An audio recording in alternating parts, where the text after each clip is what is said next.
5:30, we're going to call the meeting to order. And we'd like to start with the pledge of allegiance to the flag.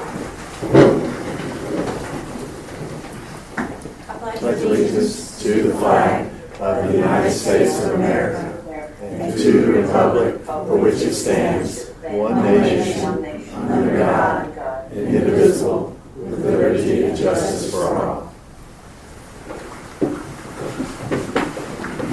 Got a full house tonight. We got to do a little bit of housekeeping, so if everybody would just be patient with us. Before, as we call the meeting to order, the first thing we need to do is we need to make a motion for Margaret Baggett, who is one of our new members, by the way. She's going to join us remotely, and we need to vote to allow her to participate. I'd make a motion to allow her to participate and vote in today's meeting via Zoom. And also towards, so that her vote goes towards the majority. Yes. So do I have a motion? So moved. Second? All in favor? Aye. Now I want to take a second to welcome our two members, Margaret, of course, and also Adam King. They're both new to the planning board. Thank you. Can you hear us okay? Yes, thank you. All right. The first thing we're going to do is an approval of our minutes from our last meeting. Has anybody find anything that needs to be changed?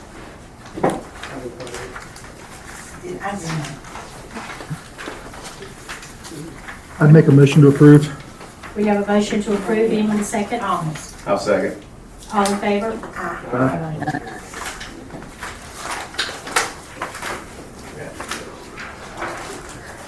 All right, in new business, we need to elect a new chair, which I'm just interim. There's going to be a little difference for the mat. First thing I want to know is find out are there any nominations for chair? I'll make a nomination. Okay, I'll nominate David Wortman. okay. Are there any other nominations for I'll chair? nominate myself. Okay, and we got two nominations. Are there any more nominations? Okay, we're going to close that portion. Since we do have two people, I think it's only fair that I know there's been some talk that some nominees would like to speak. I think it's only fair that as a board that we vote on allowing the nominee to speak. If they want it, they don't, that's fine too. How does the board feel about that? You want us to make a motion to allow them to speak, is that what you're saying? I think we should vote. I think since we've never had two before, so call it tradition or how we have run it in the past, it's always been a nomination. We vote, we move on, switch chairs, do all of that. But since we do have two people, and I know there's been some interest in speaking, I don't know how, I think we should. Can you Oh, put if a time limit on it? Yes, absolutely. We've got a big full house and we've got a big full schedule. So yeah, I think we can. I'd make a motion that we can speak for 2 minutes and, How many did you say? 2. I thought you said 10. Want me to have fun? No. Okay. Does it please the board? I would like to hear some feedback from everyone. Do you vote on it? If Mr. Brewer would like to speak, he's more than welcome to speak. I support it. I'll second his motion. Okay, then all in favor? Aye. Sure. I did not. I didn't hear you. I couldn't hear you. No. Oh, sorry.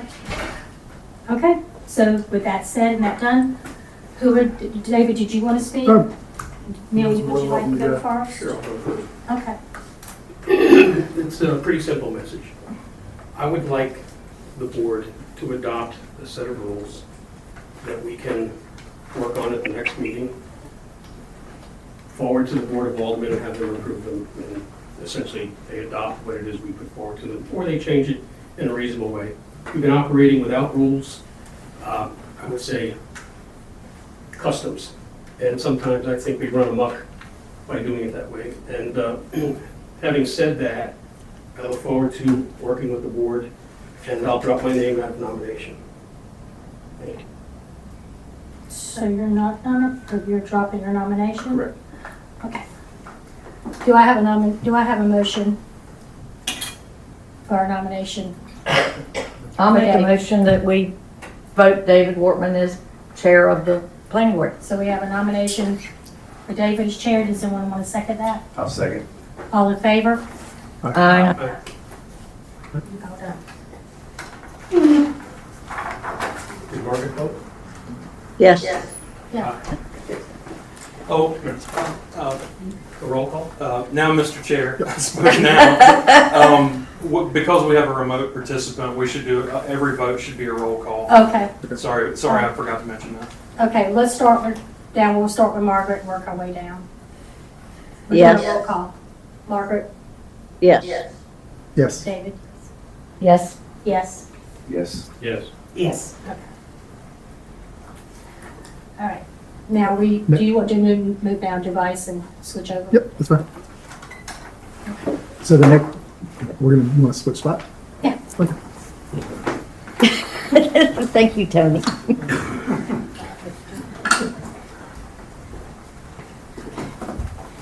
you leave his cheat sheet? Huh? Did you leave his cheat sheet? Oh, I didn't leave it, but I'll give it to him. It's here.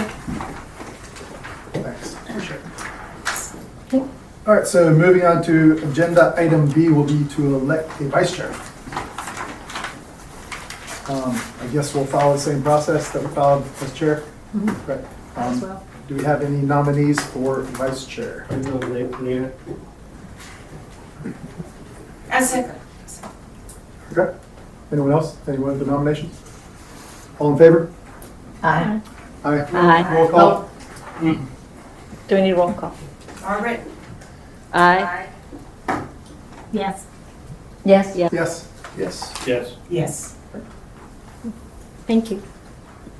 I hope I stand up to the job.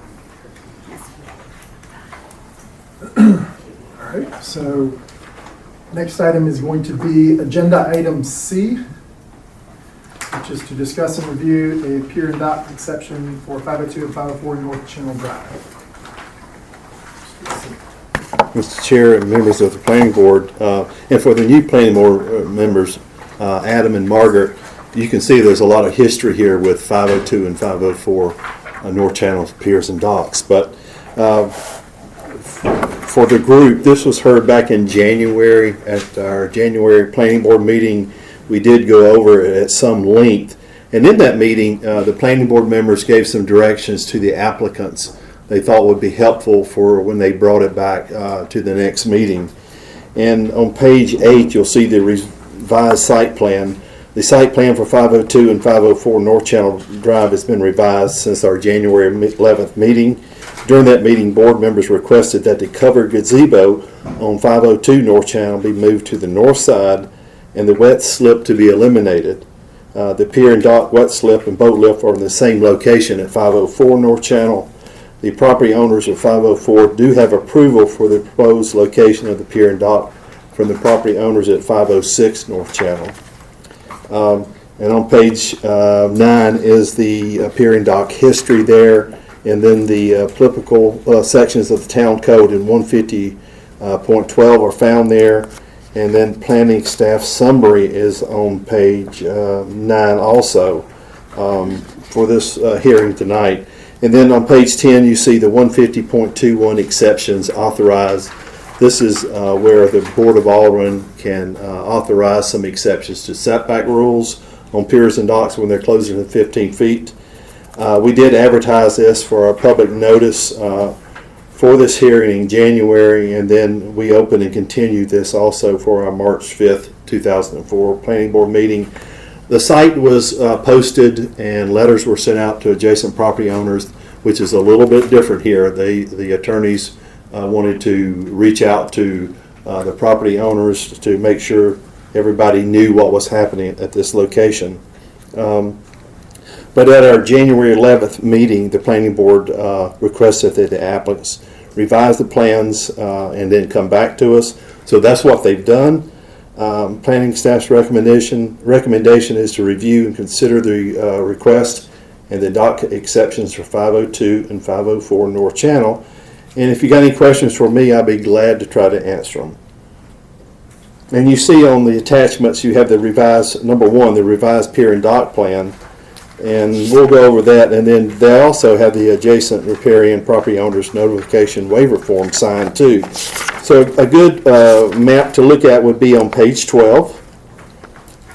And on page 12, you can see the gazebo has been moved to the north side. The wet slip has been eliminated there. It just has the lift there. And you see on 504, it's the same. It still has the lift and a wet slip there. And if you got any questions for me, I'll be glad to try to answer them. And the attorney's here for 502 and 504 tonight also. Are we still talking about connecting these docks though? It is, if you look on page 12, it is connected there. They always have been connected, so yes. Tony, Do you this want is to Margaret. vote now or just I have a say question okay? that it's one of the things we talked about was the quick deed at length at the meeting last month. Has that been addressed? It has not, it's still on our attorneys. Before it goes to the Board of Aldermen, it hasn't been scheduled for that yet. He will address that quickly at that Okay. meeting. Yeah, Okay, thank you. but it is still connected, yes. Tony, But go ahead. I was just saying, but they're not connected now. They're just Not now. saying the proposal is, they've always been connected. Yeah, they're not connected now. Yeah, they do, they share. Uh-uh. Yeah, on It's page out there today. What am I missing? They don't, I mean, They're not connected. they don't connect. not now, but they will. Oh, Okay, yeah, that's, Yeah, that's. I'm sorry. Yeah. They will, That's They what will, I asked. okay. yes. Tony, this notification from Mr. Wells, what does it apply to? It's just loose in here. It It's, doesn't identify- it applies, to what he's saying there is that he has looked at the proposal. He doesn't have any issues with the proposal the way it is now. Is he This get- proposal, not the former proposal. This And just proposal tell me right here. Which one? Well, this one right here that's to us tonight. He's got a deed, yeah. Okay. Yeah, Is he the only property owner? the town is the other side, Okay. so. So Tony, did they shorten up the floating dock at the edge? I think they did. I think when they come up, they will address maybe some things they did that I didn't address here, yeah. And then also, I understand that number 2 on the old one, the wet slip on the south side. Yes. Which is the one that would have been in the riparian rights. Right. What is the, whereas I appreciate that they're not designating that as a wet slip, Mm-hmm. what is, it's a floating dock that you would put a boat on. I mean, you could technically put a boat on. What would be the ramifications if? Well, I think it becomes a violation then. The question is that would be on staff. If individuals do that, it would be a violation of their pier and dock plan from CAMA and from the town.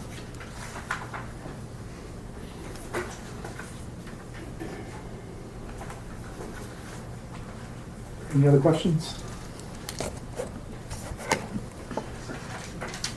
Thank you.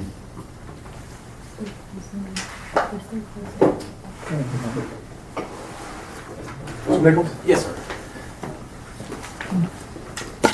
Thank you, Mr. Chairman Sir. and members of the board. My name's Matt Nichols, and I'm here tonight representing Rob and Linda Grew, who are the owners of 504 North Channel Drive and are the co-applicants in this request with B&D, which is the B&D Investments, which is the owner of the neighboring property 502 North Channel Drive. And B&D is represented here tonight by Ryle Taylor with the law firm Warden Smith. I'm here tonight with family representative John Ballard to help answer any questions the board may have. And I know Ryle's client, Mr. Berard, is here also to answer any questions the board may have. And we appreciate the board's time in January. I know we went through this pretty extensively, Mr. Chairman, but I'm glad to give a recap if I'm allowed to do that. Sure. I know there's a couple new board members, and I think it'll help frame some of the changes that we made, and then I have some slides that show the specific changes. So if I'm going too fast or too slow, please let me know, because I know many of these slides the board, the majority of the board has seen.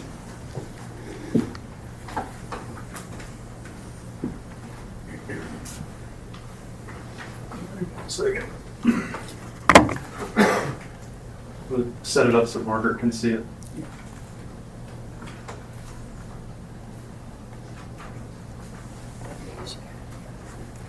Am I using this, Robert? Yes, sir. And just that, okay. Okay, so real quickly, the vicinity, I know the board is very familiar with the area, but just to provide an overview, you can see the Wrightsville Beach Elementary School there on the left side of the screen, and the two properties here, my client's property and Mr. Taylor's client's property, they are shown in, outlined in yellow. And just a little closer, you can see 504, which I'll refer to as my client's, is the property that's on the north or the top part of the screen, and then 502 is to the south there. And really what's unique about this site and this request, and really what gives rise to this request, is an unopened street end on North Channel Drive. We have a map, I remember I handed it out last time, showing you there's a series of unopened street ends on, it's really shown on a map of Wrightsville Beach from 1929, and these street ends were never opened to my knowledge, but particularly in this location was never opened. So here's a sort of a Google Maps view. There is a curve in the road. I did want to point out that this is kind of distorted. The curve's not as exaggerated as shown there. It's sort of a fisheye lens, but there is a curve in the road, and you can see that as you get closer, the town has even identified that as the public right-of-way at Fifth Avenue. But you can tell from the dimensions of it and just the nature of it, it's probably never going to be opened as a street. It really wouldn't serve any purpose, and that's really similar to the other five other street ends unopened on North Channel Drive. So back to the overview, you can see my client's property, the Grews, B&D's property adjacent to the south, and then the unopened street end. And then in the water, you can see, these are existing conditions, so you can see my client's pier and the B&D pier. And really what gives rise to this is a few things, including the unopened street end, and that's what gives the town the riparian area that extends off of the street end. But it's just the shape of the coastline, and then the sort of interplay of that with the street end is what is sort of creating it's very sort of tight in there with the riparian lines. We didn't have these last time because I know there were some questions about the connection of the pier, and I wanted to show some photographs of what it actually looks like out there. This would be between the two piers. You can see the B&D pier on the left-hand side of the screen, and then the yellow arrow on the other side is the GRU existing pier. And then as you get closer here, you can see it's not sort of a sandy beach. It's tidal. You can see the seagrass, and you can see the effects of the tidal, the tide changes in there now. Here's sort of another view taken from the GRU pier. And then you can see the water does, I would defer to my client on what the actual water depths there are, but you can see there that on the right-hand side of the screen, closer to the shore, there's not water there currently, and then you can obviously see the water under the existing B&D pier there. Here's from the waterway, or actually this is from the end of the GRU pier, and you can see B&D's pier, and then that's a sort of a water view of the unopened street end. As you get closer to that, you can see it's really not, I'm not sure what use really would be made of it as a practical matter. And as you look at some of the other photos from the high ground, you can see you can see the tidal effects there just from this photo, and you can see there's a pipe there of some sort. I guess it's operational. It looked like it was cracked. Here's taken from the water side. that looks, from this view, it looks like those are stairs or steps you could use, but you can see from the next photo, it's really steep, and it really would not be something you would want to walk up and down unless you had to. And then there's just another vantage point looking back to the north with the B&D pier there at the top of the screen. And then we talked about before sort of how is this sort of coming to the forefront, and really the group here, which are all of our clients share at this point, it's really in need of work. I mean, it seems to be structurally sound and all that, but it just needs redone. And what we would like to do is come up with a much better design to have a shared pier, bring it into current standards. Again, what we're proposing would require, I understand, to be a major CAMA permit because we're having two connections to the pier.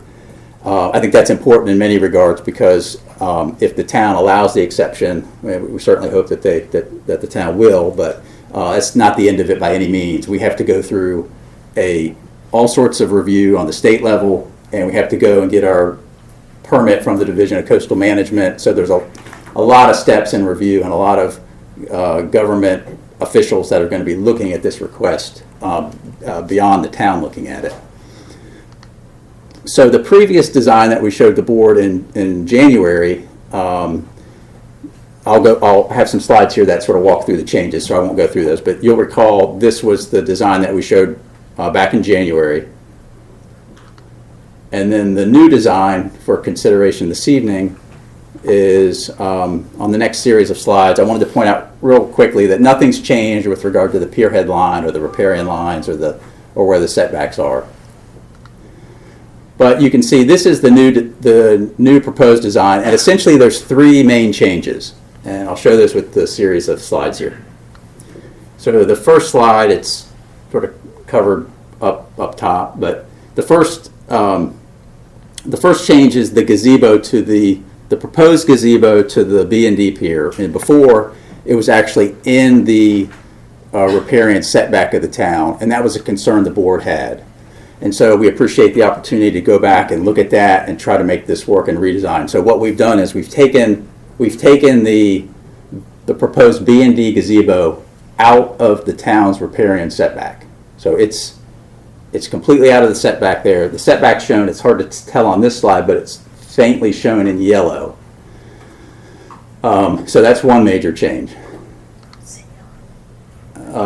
Here's a closer up view of it. You can see previous on the left-hand side of the screen, and you can see almost the entire gazebo was in the setback, and the red line on that is the actual town riparian corridor. And then if you look on the right-hand side of the screen, the newer revised, we've moved it out of the town's riparian corridor, so it's 15-foot setback from the town's corridor. The second major change we had was there was concern with the boat, the proposed B&D boat slip number 2, and you'll recall that it was about right there. We've eliminated it. You can see on the previous design we had the depiction of the boat, and it was sort of providing sort of an example boat and what that would look like. And that was really a design of a sort of a day docking situation, but still on a sort of average sized boat, part of the boat, a small part of the boat, but part of the boat would be in the town's riparian corridor. Not permanently, but it still would be there, and that was a concern the board had. So we wanted to eliminate that concern altogether, so we've eliminated that slip. So now everything is out of the town riparian corridor, and really what's left is what is sort of the minimal we could make it work within the town setback.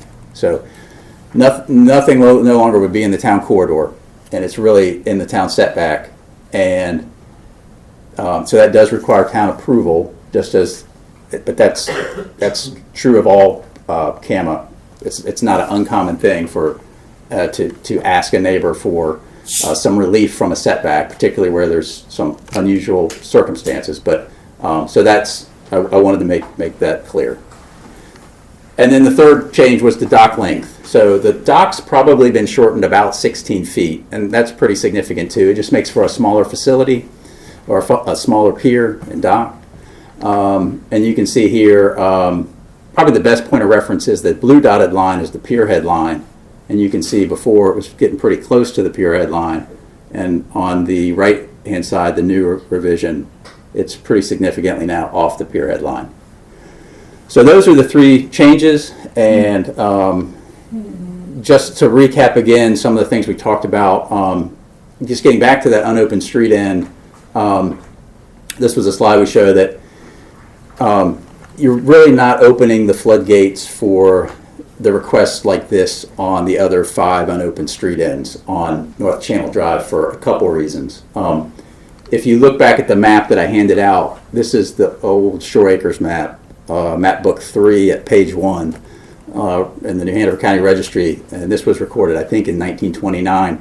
You can see that we've highlighted the 5, 6 sort of unopened avenues on the map, and you can see that the 5th Avenue one is really the only one that is at where the coastline is curved. In this case, it's convex or concave, however you want to look at it. And the street's the unopened street's not perpendicular to, essentially it's not perpendicular to the Channel Drive as in the other places. So what you have there is a bend in the coastline, and you don't have that in the other places. So if you go through and you look at, we've got here 6th and 4th Avenue, 6th at the top. These are aerials. You can see no issues at 6th, no issues at 4th. Those dock and piers work fine. They each have slips. If you look at 3rd, which is actually unnamed, but you've got 3rd and then 2nd Street, again, no issues, no need for this type of relief. And then if you look at, there's 1st Avenue. Again, it all functions fine because it's straight. But if you look back at our situation on 5th Avenue, that's, again, it's sort of it's just an unusual circumstance created by the shape of the coastline and the way the riparian lines are drawn, the town's riparian line, and then it's just tight in there to making it to where right now B and D can't put a boat at their dock. So this would allow them to have one slip, and I think that's very reasonable to ask for, just allow them to have one slip on this, and we could work and it would resolve a long, you can tell from the packet, a long sort of, I don't know if dispute's the right word, but ongoing issues with this particular part of the beach, which I think is a really unique situation. Again, we just sort of show there, it's just the curve, and I'm going to turn it over to see if Ryle has anything else to add, but I would say that that's why I would respectfully contend that you have that exception in the ordinance. It's sort of a safety valve where you're going to have these unusual circumstances, and thankfully that provision is in the ordinance, and we're respectfully here asking for consideration to say this is one of those unique circumstances where, the ordinance as written is typically makes sense and is the rule that you want in 98% of the cases, but there's going to be that 1 or 2% of cases that there should be some ability for the board to look at the individual circumstances and facts and in your judgment say, okay, this makes sense and I understand why we have an exception in the ordinance. So with that said, Mr. Chairman, I'm glad to answer any questions. If I know Ryle may want to add something to that. Answer any of your questions. Yes, sir. I got a question. I got a couple of questions, actually. So the whole purpose of, but before I ask that, let me just say that you said there were 3 concerns, the gazebo, the slip, but there were actually 4, because my concern was the connecting of 2 docks and closing off the public access, because I know it's reeds and weeds and all this and marshy looking, but it's still public water. And so one of my concern when we talked about this in January was when you connect 2 docks, you're closing off public access because anybody wants to come up on a kayak or probably not a boat, but you never know. People surprise me every day. you're now creating your own little closed-off area that goes, to, up to the public. You know what I'm saying? That the water, and I used where I live as an example, and I too live on a concaved curved area, and the docks are kind of like, ooh, we're all kind of on top, and we do have a neighbor that has come into the water, and their slips are, and all that, but we have no control over who comes up by kayak, jet ski, boat, happens all the time, that comes up on that public water Yes, to ma'am. come up on the beach. Now, I realize there's not a beach here, but it's still access, and it's still, so that was a concern I had, and I didn't see I appreciate that. addressed. I wasn't trying to ignore that No, concern. no, Yeah. I wasn't saying you were, Yeah. I was just, that's still my concern. Yes, ma'am. So what is that, has that been considered at all? Well, Making because, revisions?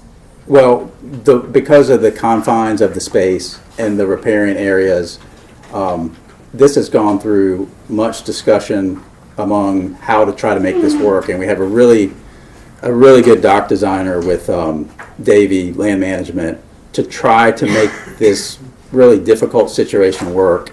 And I don't know that it could work without having that connector pier if you want to have both lots having access. So I would say a couple things would be, we did want to show the photos to show that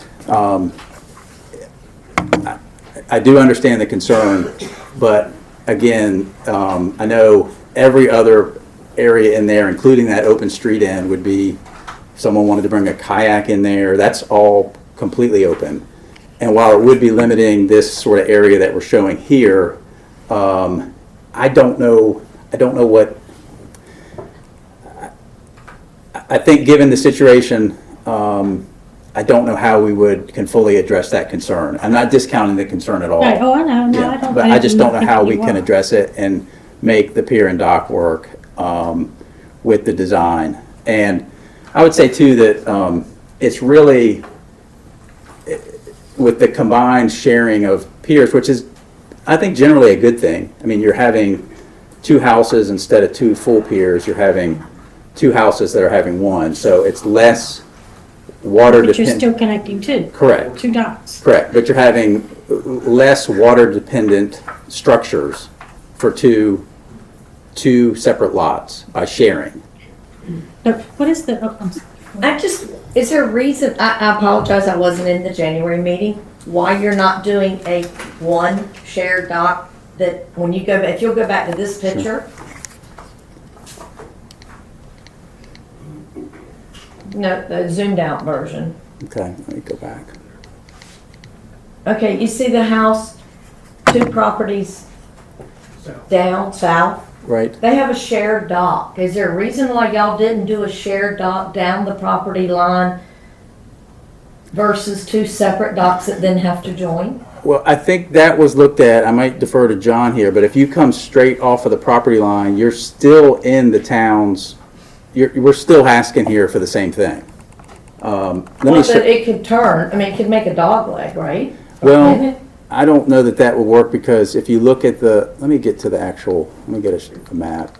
I think we would still be here asking for an exception in some regard, because if you go to even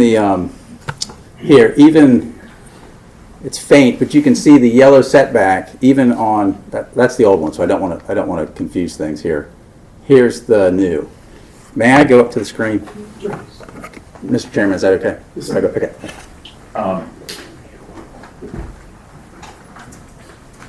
Everything sort of north of my pin, that all requires an exception. So this is the town, okay, so this red is the towns here. That's the town's corridor. Everything to this yellow line requires town approval, so to speak. So if you're going off of the shared property line here, right when you get to here, we're still before you asking for an exception. And it's just the But you're not connecting two docks. That's the Yeah. only reason why I'm suggesting that. Because when you set a precedent of connecting two docks like that, it's just, That's why I wondered, did y'all, so the reason is you'd still have to have an exception? Well, this would allow, again, we're trying to make reasonable use of both properties. This would allow each property to have its own small gazebo. That's one consideration here. And then it would give each property owner sort of access from their property and not going onto the other property. I guess if you put it right in the middle, you could, there might be a way to do it, but there's limitations on the dock width. I don't know, I'm trying to see if we got some photos of, I think there's a, let me go back to the, all right. Sorry for flipping through these. Trying to remember what's right there.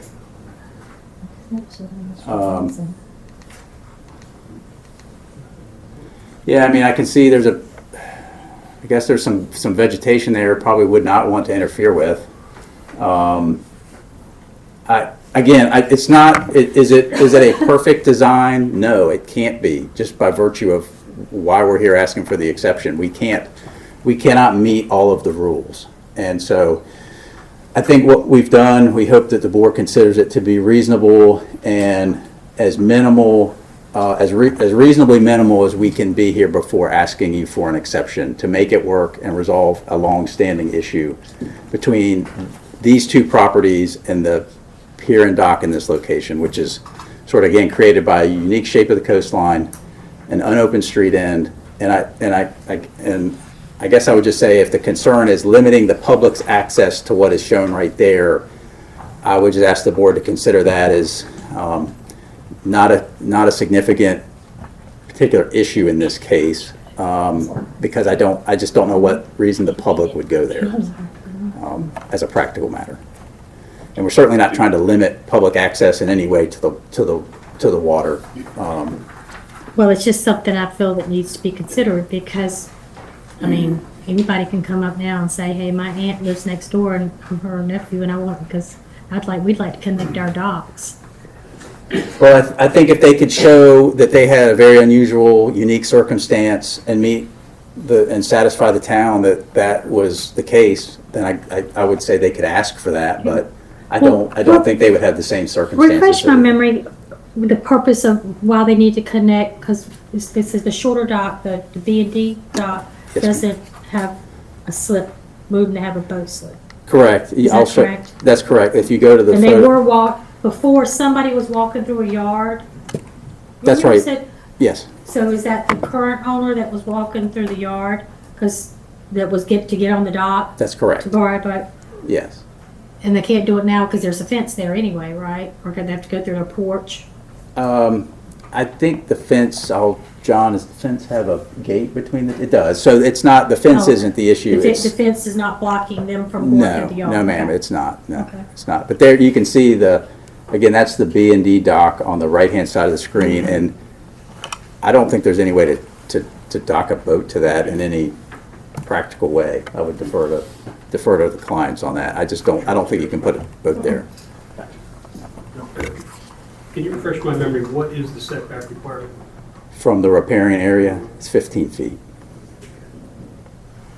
The riparian corridor. Yeah, So how much does it encroach? Let me go to the, no, it's like 15 feet. yeah, How much is the whole 50? Uh-huh. So that- yeah, we, And that's it goes in the one location for the B&D, the one B&D slip, it goes up to the riparian corridor, but it does not go into the riparian corridor. So it's supposed to be 15 feet from the riparian corridor. That is the rule. However, I would say It it's, doesn't go in it, but it goes up to. does not go in it, but I would say it is not that uncommon to have in CAMA permitting situations where people are asking their neighbor for some sort of waiver or some sort of exception, because you're talking about rules that you're applying them, from Dare or Currituck County down to Brunswick County. And there's so many different situations on the coast with coastline. So you're just not going to have it work in every instance. Any other questions for Mr. Nichols? Mr. Taylor?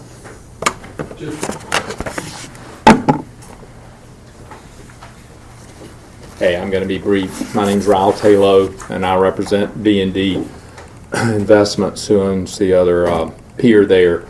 My file on this was opened in 2006, as I mentioned last time, and we've worked on this very hard. And what the current situation is that we share a pier with the Grews, and we have to walk through their yard to get to the pier. And I understand the concern about the cutting off the shoreline, but there's nothing in the ordinance, to my knowledge, that prohibits that. We're only asking for an exception to the 15-foot setback requirement.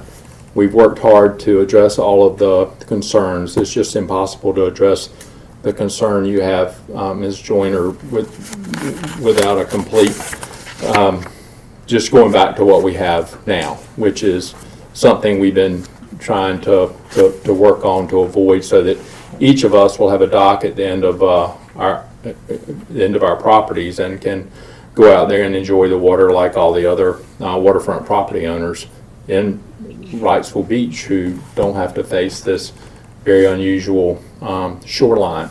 We're going to have to deal with CAMA. We're going to have to get a CAMA permit. They may have some issue with this. So far, they haven't said that they do. We're going to have to get a building permit from the town. We're going to have to follow all those requirements. So all we're asking tonight is for an exception for that boat lift, which extends over toward the corridor, but as we've discussed, is not in it. And so I'm glad to answer any questions, but these folks have worked hard. A lot of money's been spent on these piers over the years, and a lot of angst. And we're just seeking some cooperation so that we can get this deal done and build a really nice facility out there. Glad to answer any questions you have. You said the only thing in the setback is the lift, but isn't it also the end of that dock? It may be. It's been shortened 16 feet, but I expect it is. That's right. I expect it is. Picture. Yeah, I expect it is. And then the number 2 lift on the other side also ventures out into the space. It's not just, so to speak, the other side, the north side of the riparian corridor, meaning the neighbors on the other side of you. So lift number 2, lift number 1, and the end of the dock are all within the corridor. setbacks. Within your setback, but not within your corridor. Correct. Right.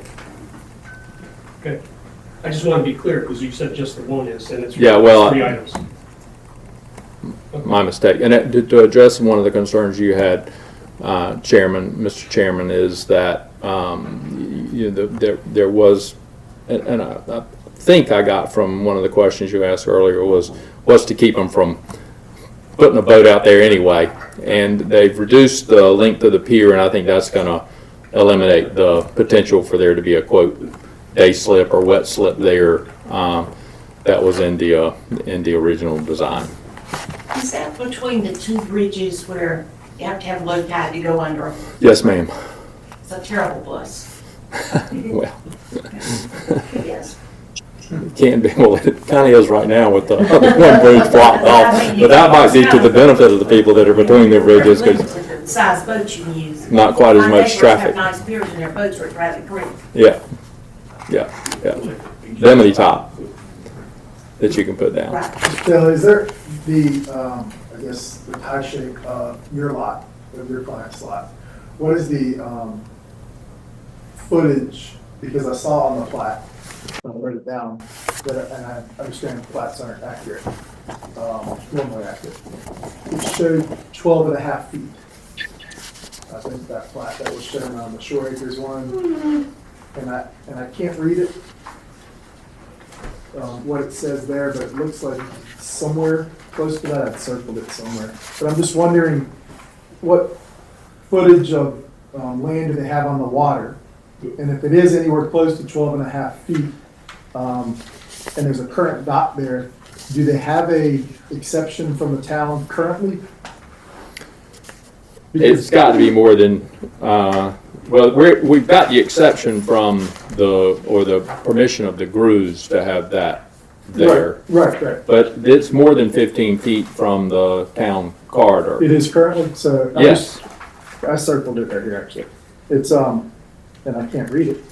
Because the base of the proposed connecting pier is more than 15 feet. See where that was in the little agenda item, right? Yeah, it's page, I don't even know, page 61, Mr. Taylor, in the package that we have. I don't know if you have that. You're welcome to read. I may not have You're welcome printed to all of find that. it. I don't know if you can see it, but that's what I'm trying to figure out. What is the footage right there? It's pretty small. And the question that I had based on that was and again, I didn't make it. Do you know what footage you have of the waterfront? 37 feet? 37 Okay, feet. cool, that's fine. Yeah. So you wouldn't have, the current dock doesn't require that. Correct. And the current dock obviously is not far enough out Right. to handle a boat. It's just a little viewing station. Does anyone else have any questions for Mr. Troy? Thank you. Thank you. Tony, I think we have a question for you. Tony, I think I read it in the package somewhere, but maybe it was in other meeting minutes for the Board of Aldermen. It seemed to say that a wet or boat tied up to a dock can exist in the setback. There's only, let's say if that slip wasn't approved, it shouldn't be there because it would be at a street end. Docks of boats are not allowed to be docked there. They can be, but if it's not shown on there, I mean, it's not a wet slip or anything like that, so it shouldn't be there. Okay, so if they didn't have the lift on the south side, I think it's marked number 1, they still could not just tie a boat up there. That would still. I mean, be they could do it, but it wouldn't be, it wouldn't meet the CAMO's rules as far as a slip that was permitted, I reckon. I mean, people probably can, come out on this end right here and, if you got wider piers and docks, wants to keep someone from doing that too, so, but it wouldn't be allowed, if it's not permitted, it wouldn't be allowed there. It would be more of a violation that someone would have to address. I must have misunderstood what I read. Right. Because I thought it was saying it would be okay, so. No. I got it. But you can, let's say, I think I know what you're talking about now, but let's say the pier head line is here. You could dock if it was a slip, you could slip the boat, the width of the boat into the pier head line. You can do that. Out. Out. Further away. Further Pier away. headline, so The pier it headline, wasn't the. which is different. Preparing corridor, it was the pier headline. Right. Got it. Any other questions for Tony? I have a question, Okay. and maybe I'm being new to some, but one of the things I read, the 150.21 exceptions authorized. You know where I am, Tony?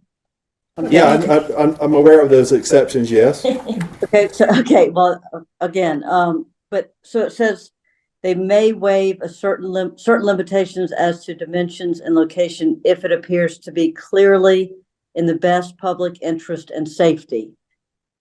Right. Is that what you would kind of use as a Yeah, that's what the, is that why we would give an exception if it appears to be clearly in the best public interest and safety? Is that the only thing that could be considered, or can we consider other things as well?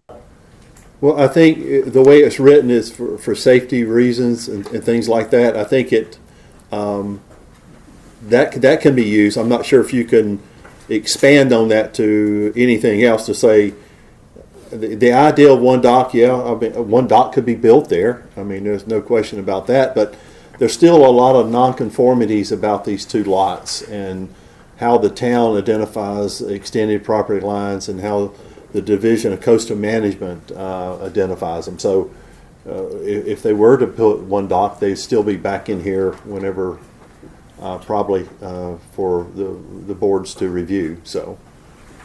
Yeah, I was just wondering if that was really kind of what you used to give an exception, basically, is that?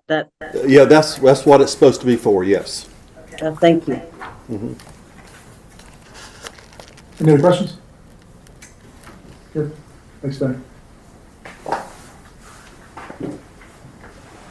right. Next, I guess we have public comment. Is that right? Is there any public comment on these? Come on up. You can just state your name for the record. Sure. Hey, Neil, how you doing? Mike Edmonds, 601 North Channel Drive, Harbor Island. Couple of things. The first attorney that was up there, living on North Channel Drive on the west side, behind the school. I'm not sure what he was referring to as a closed street end or this unused street end. They have no use. A lot of folks on the west side of North Channel Drive use those street ends. The drain there, as Tony knows, North Channel Drive floods pretty bad right at the 500 block, and that's a drain. That's a working drain for stormwater. So the public property needs to be left alone. And I understand. I don't think I see any real encroachment on the public property. So I do think that's a good plan. But I go back, my wife's family. I go back to 1974. My wife's family goes back to 1967, and I can show you photographs between the two piers, as Catherine refers to there on Banks Channel. In 67, 68, 69, there were maybe 20 piers between those two bridges. Maybe 20. Maybe. And I do know that everybody from Fifth Avenue, which is actually the name of that street end, is Fifth Avenue. From Fifth Avenue to Sixth Avenue, there was one pier that was jointly owned and maintained by everyone between Fifth Avenue and Sixth Avenue. And we all had a gazebo out there. And everybody that lived there could go out there and sit on that gazebo. And we weren't these closed little societies that you have now, but we were truly neighbors.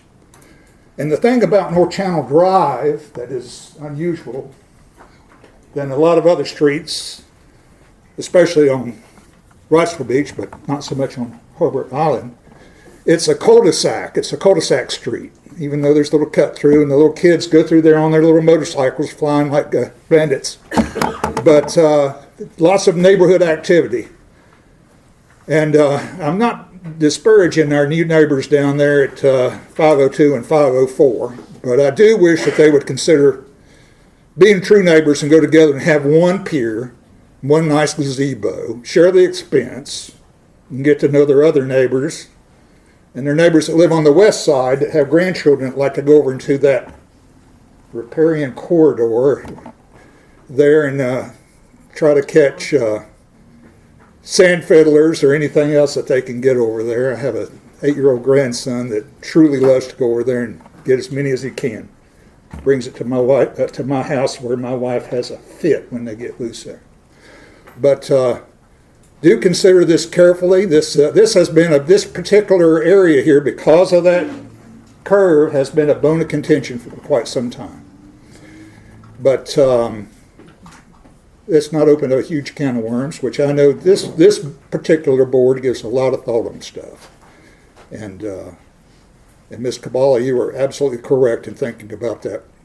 Why can't one pier be built there? I didn't hear the reasoning of the last meeting. So I Yeah. just had some. They used to all, between every block, there would one, maybe two, and I've got photographs and I can show it. And, but that's a different time, a different age. People don't want to cooperate with one another nowadays, I don't Well, it's reckon. lots of rental property now, it's not quite the same.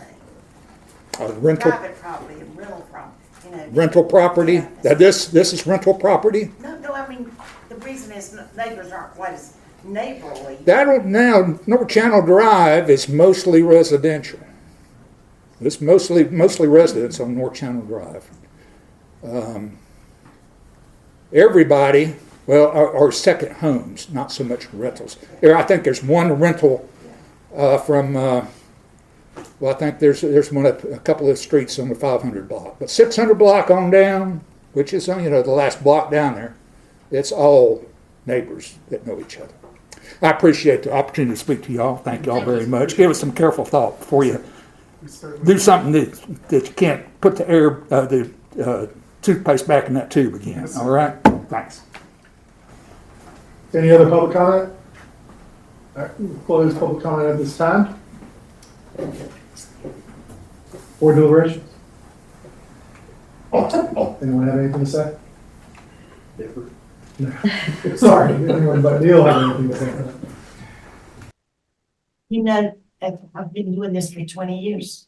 It's one piece of property, it's two pieces of property. And it just, I'm very conflicted by it. Because it's absolutely unusable. And you look across over where, Lagoon is now. One pier's allowed over there because it has that thing, it's, that beachfront homes, and no piers. Because one was put out there and now nobody else can build one because of riparian rights. So, like I said, I started with the very first 2004 and I'm still here 20 years later with the same two pieces of property. And I know the problem. It's just, like I said, it's a shallow situation to start with. You're on the water and you have no way to have a pier. But it's town property. I'm really conflicted.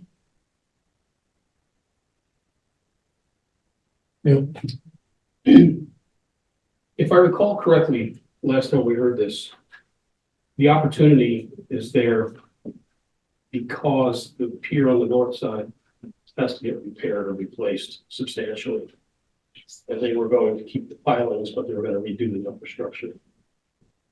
And so therefore, there's a cost sharing idea that I think they put forward. I think the point of joining these piers makes a lot of sense, and I had expected something a bit more than what they came back with, because basically they shortened it up, but there's still a whole lot that's in the setback.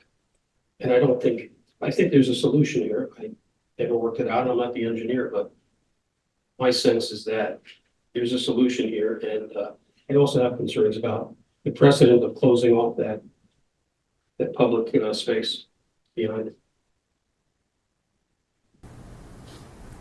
The pier guy's not here tonight, is he? The pier designer. No, ma'am, he's not. You interrupt? Adam? Okay. Margaret? No, thank you. No, thank you, I'm good. Okay, well, I guess at this point, we would entertain a motion by anyone if they want to approve or not approve. I mean, I would like to see him come back with something that doesn't connect the dots. I mean, I just think we're setting, I feel bad. I think it's a terrible situation with the bend in the real estate and being able to have access. I think there's got to be a fix. And I hate to turn it down because I'd rather you try to figure out a way to get it where it'll improve, and I don't know what we can do to fix that. And Lagoon, as Kitty mentioned, there is quite a bit of, so we've got to figure out something that these people can do. So you're kind of suggesting that they come back with a, Well, Can we let you try one more time? No? No, Okay. Well, no, they'll leave. I wanted to add, I was listening. all right. Can I? Okay, thank you. I was listening to Mr. Edmonds' comments, and the things I did take away from him, or his comments, and they were good comments, was cooperation, and this is true cooperation between neighbors. Coming up with a design to share a pier and solve a situation. So I would stress that. He said it was a good design. It is a good design. Like I said, we're not going to have a perfect design, and I can truly appreciate what y'all are saying. And so I think and I appreciate all the comments. I don't know that we're going to come up with a design that will meet all the criteria, and we're certainly not going to meet. We're certainly going to be back before you with an exception anyway. So we would just ask you to please consider the level of cooperation that has gone in to get here today. Thank you. So what we're opposed to is being in the setbacks, right? Yeah, they're not in the riparian, but they're in the setbacks, 15-foot setbacks, all the Yes, way in the basically. riparian quarter. And Yeah. also, I think, if I understand correctly, we're also having an issue with the connectivity of the docks blocking off public access. But they're 15 feet into the setbacks. Yeah.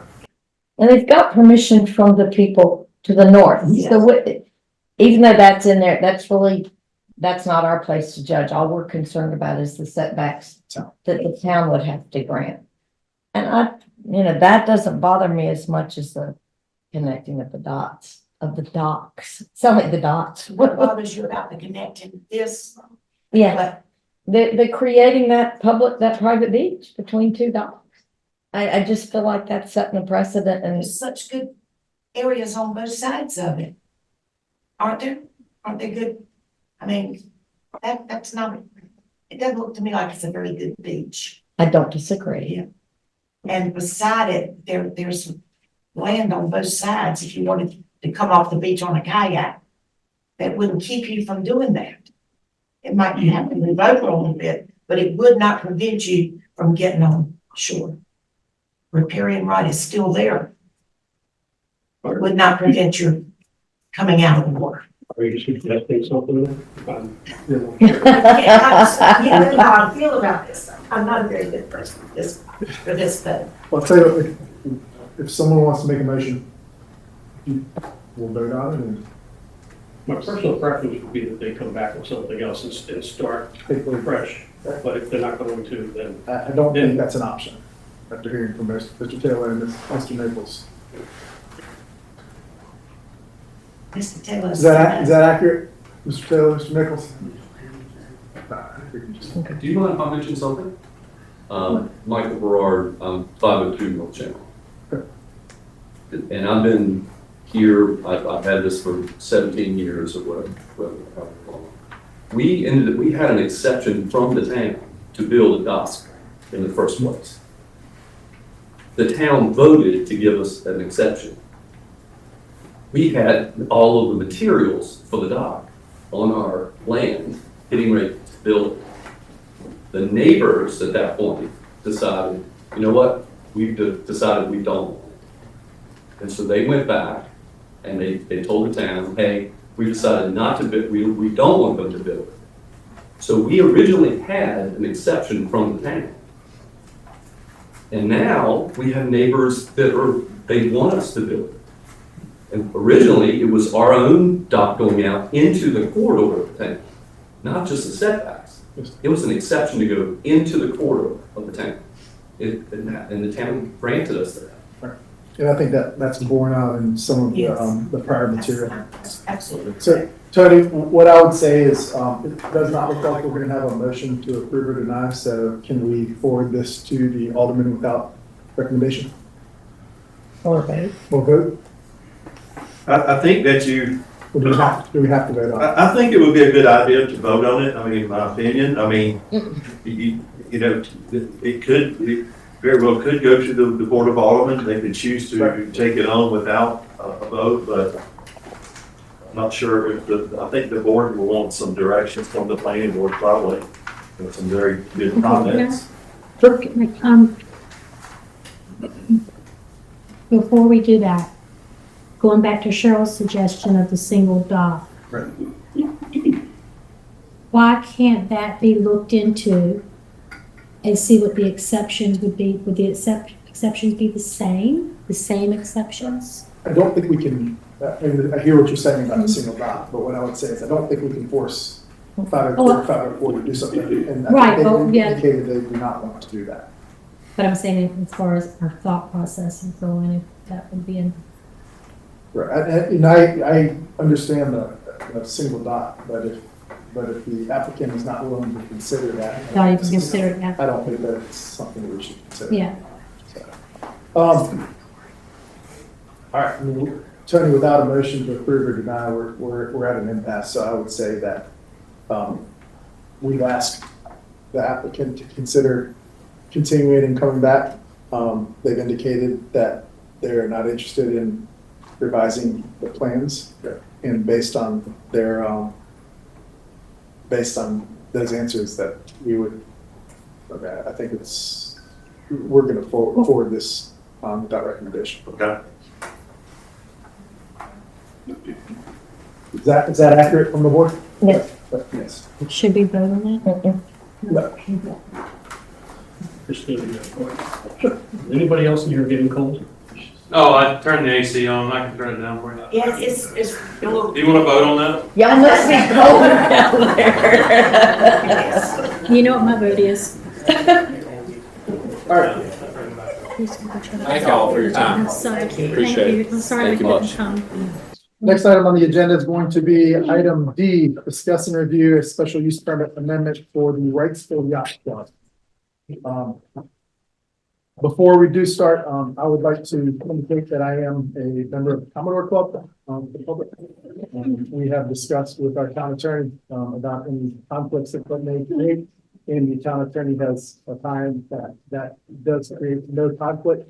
So I myself can, as well as Ms. Ball, Thank you. do not have conflicts and can hear and discuss this matter. So, Mr. Wilson.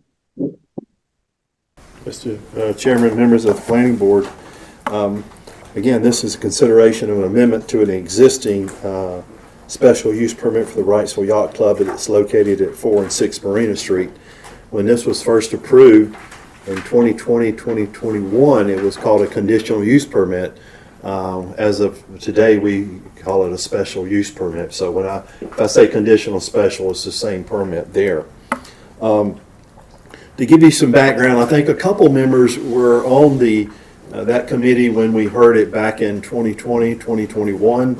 The planning board at that time did go over the floating restaurant several meetings it took to get through that. But a lot of things has happened since it was approved in 2020 and 2021. As far as it was pre-COVID, I think it went on before that.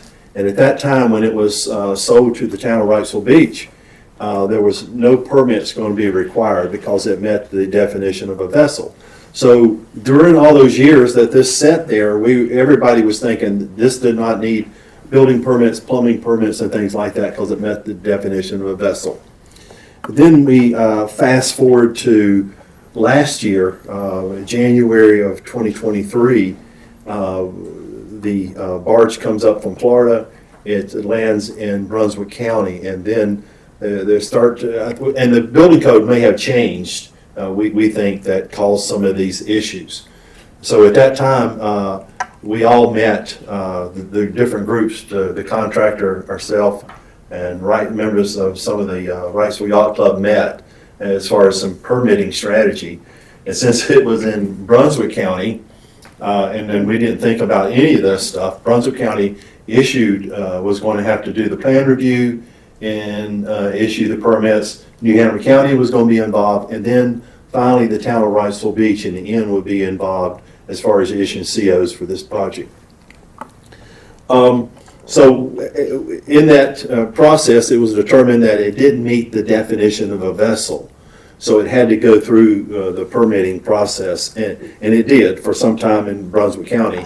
And there was some confusion about who's issuing the permit, who's inspecting, and things like that. But we got through that.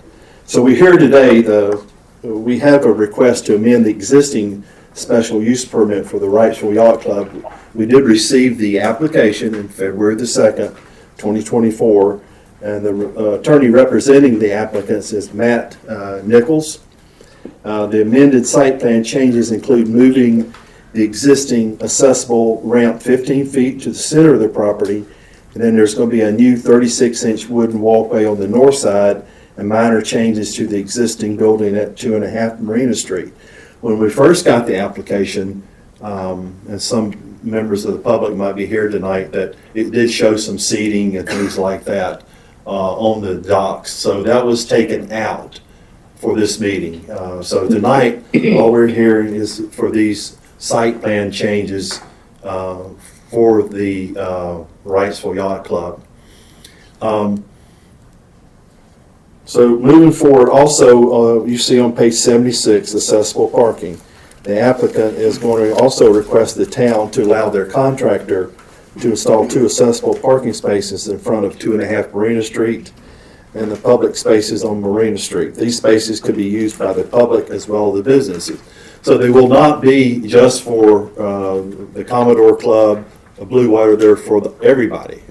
So they're not going to be marked for that. So they're for everybody. So they're going to be requesting that too. Staff analysis, staff kind of supports this moving this accessible ramp to the center of the property. I feel like at 2.5 Marina Street, the change would meet the handicap requirements and would create a safer route for egress and ingress for the floating restaurant. Looking back, it's always easier to look at a site plan and go, these things should have happened before. I think what happened, a lot of thought was not given to that. And I think the applicants thought, and it wouldn't have. If you remember, the plan did approve for a walkway on the left-hand side of the property. Looking back, that would be very difficult today to make something like that work. So as far as accessibility, so that was a needed change there. And then the walkway on the north side of the building on the right, the 36-inch walkway is permitted, so it's nothing new that this board is going to be approving. There's no variances. It can be put in there, a wooden drip-through walkway there.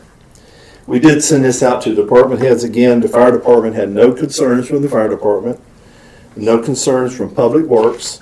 The police chief says sees no police issues relevant to the proposed changes. We did advertise this. The sites were posted and letters went out to adjacent property owners. It was advertised in the Star News on February the 23rd. Robert posted the site on that day and sent out letters also.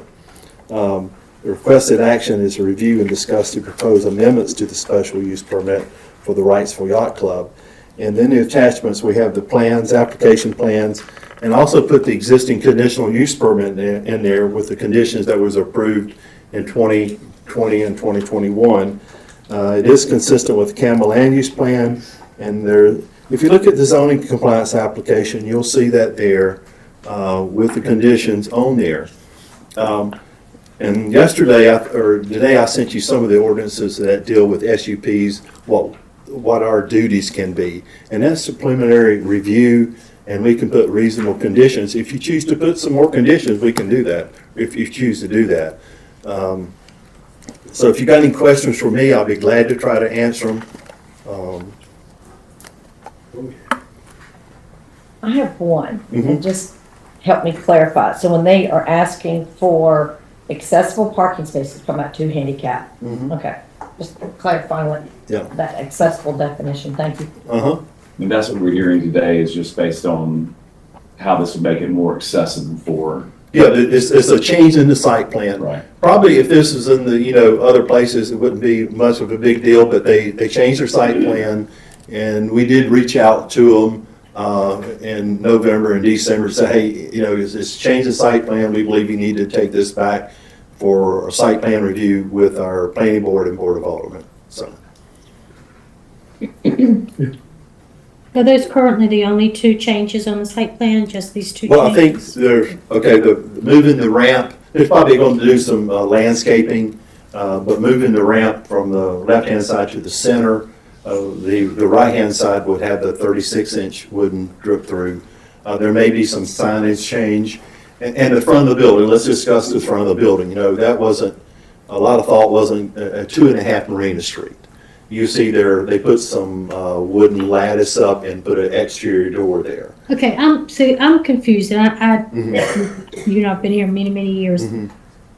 When you're saying the yacht club, I thought the yacht club was where the pool was. No, I mean, when I What's say, that called? I'm using the wrong term. I'm going to address it as 2.5 Marina Street. The retail sales is 2.5 Marina Street, right beside the condominiums. So that's the entrance to the floating restaurant. Oh, okay, so where you're talking about the Yes. that's where we're talking about, Yes. not the yacht club down. Not at 6 Marina, no. Okay, Yes. so this really isn't, so why does it say yacht club? I'm just confused. It's, in their application, that's what it says. It's a part, you'll see when they get up, it's all a part of the Commodore Club, the Yacht Club, and some maybe other entities there. That you're talking about the walkway Yes. is for, okay. So the walkway will be for the floating restaurant. It will be for that retail, I mean, for the office buildings there too. You're talking about wells and all that Right. stuff and, oh, okay. So my understanding way back when we tackled this 4 years ago, there's 3 separate entities, the yacht club, at that time two, the marina, and then the yacht club, and then the Commodore Club was going to be the 3 separate. Is that still? When they get up here, Okay. I'm sure they'll, I wasn't sure if that was a question for Yeah. you. Okay. Tony, you started out with retracing the history of some of the things that went on. I'm trying to understand the purpose of that. I'm not saying I was perturbed by it. I just have to try to put it in perspective of. So where does that leave us? So everything's in good stead now? Or? well, I think when it comes back to you, this is why it's come, staff felt like it was a need for, to amend their existing, So you're talking about plumbing and other stuff between Brunswick and. I just wanted to fill you in on some of the confusion there was. I mean, with Brunswick County, New Hanover County, the town of Wrightsville Beach. And that's, you know, when Brunswick issued the permit, okay, what did they issue the permit for? Was it just for the floating restaurant? Was it for the site? So there was some questions about that. What did that permit cover through Brunswick County? Are there currently, or have there been any violations? Or? The only thing that I cited was working without a permit, and we still haven't got an answer from the Department of Insurance yet on that. What they said in their last correspondence with me was their attorney sent us a letter, and their comments to me, verbal comments, was it looks like that the town and the Wrightsville Yacht Club can work this out. So sometimes they don't like to get involved, and they wanted the two to get together and to work it out. What was the nature of that? Well, I was, in my comments, I was saying that some of these things needed a building permit, like the ramp and things like that. Okay. Yeah. The 2 parking spaces that are being requested, those would continue, or they're currently paid parking spaces. Yeah, They would continue that way? Yes. Does that mean that there's two accessible spots somewhere else that are going to evaporate, or this is 2 in addition? I think these are going to be 2 in addition. You know, I think the more, the better right in that area, so. Okay. Oh, one other thing, the notification, there's no list of notification with this package. We may have left that out, but we had a list of 20 to 30. I want to say those 34 letters that I 30, sent out. yeah. Is there an obligation to notify people on the other side of the intercoastal? No. Okay. No.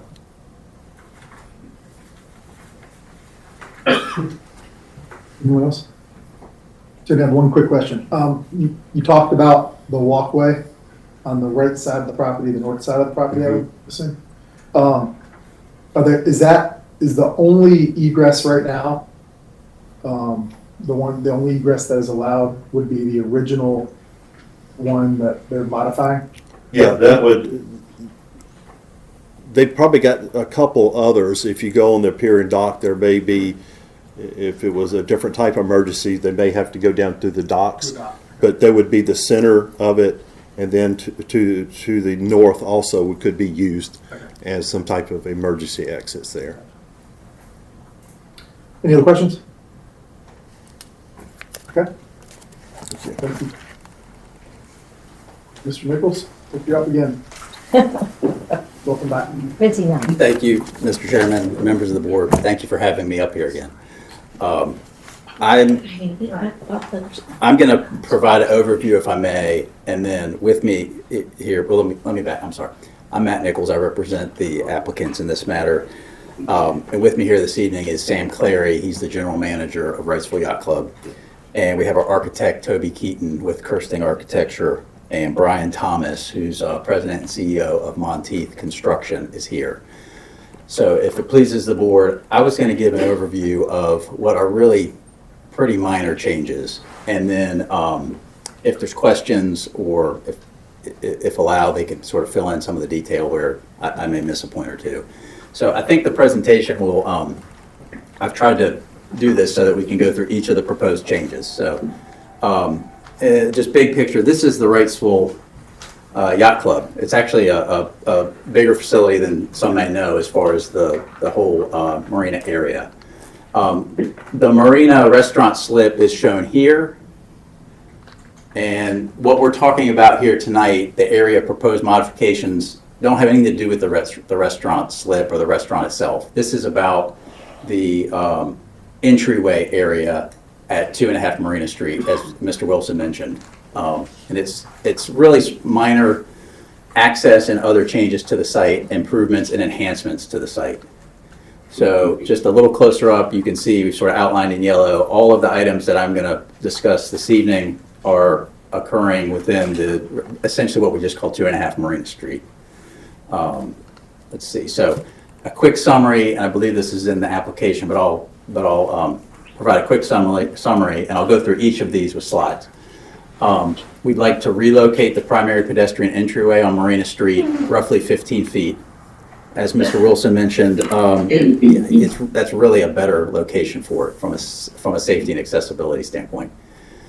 In connection with that, we would install a 6-foot wide ground level decking and railing at the entryway.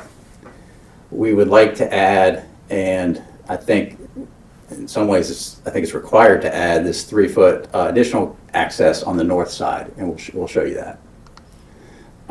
We would like to install, and again, I think some of these are really safety and security requirements, install fencing and gating, and I'll show you exactly where that is being proposed. Install breakaway walls on a portion of the existing building. Install a 36-inch wide doorway at the entrance of the building, or at the ground level. Everything I'm talking about here is ground level too. None of the walkways or anything I'm talking about are elevated. And install landscaping on Marina Street, which will enhance and complement the new entryway. And then the last item, which was touched on earlier, was relocating the 2 accessible spaces to the on-street parking on Marina Street. And I'll show you exactly what we're talking about there. So in the packet, you'll see this is the site plan that I'll work from and show you the changes. To give you an idea of what we're looking at here, the Marina restaurant slip is shown there in the upper left-hand corner. And then the existing building, heard it called the Riggs building at times, but the existing building there is shown, and then Marina Street is off on the right side of the screen. So the current approved location, what the planning board considered and voted on, and the alderman approved, the location to access the Marina restaurant is shown at the sort of southernmost part of the 2.5 Marina Street. And in working through the site and since the approval, it's not ideal, and the proposed location, which I'll show on the next slide before I get there, the board may remember, or if you watch, this was the sort of the original slide from the original presentation that showed sort of the entryway on the south side of the building. And then what we're proposing is the blue, relocating the access about 15 feet to the center of the building, as shown in blue, with 6 foot wide level walkway. Included in that, it's going to be ADA accessible, which is great and a big benefit. And then it's installation of new sidewalk, and you'll see in the photos that the sidewalk is much improved there, and that's a big benefit also. To show you one of the reasons for the relocation is there's utilities. This is the south side of the building. You can see the utilities that are currently there, which are really sort of an obstacle to putting the access there in a practical way. And then closer to the building, there's additional sort of underground utilities. So that's proposed change number 1. The second change shown in the blue at the top is the ground level, 3 foot wide, sort of secondary or second access on the north side of the building. And that's beneficial for a number of reasons. It's beneficial from a safety standpoint. It provides sort of a service entrance. It provides just a different way into the site. Toby Keaton would do a better job of elaborating some of these, so I'm going to hit the high points and let Toby fill in some of the gaps. And then the other ground level decking is real minor. It's on the south side, and we're just showing it here, and you'll see in connection with some of the gating that is going to go to help keep the site safe and secure. So that's just a small section of ground level decking on the south. Okay, now as far as the restaurant, or the building itself, I'm sorry, there's the other item that we highlighted was the new fence shown in blue. So that's where we were proposing the new fencing. And then the breakaway walls are shown in green. So again, it's not breakaway walls all around the building. It's really to complement, it sort of serves as a function to help secure and keep the site safe and secure.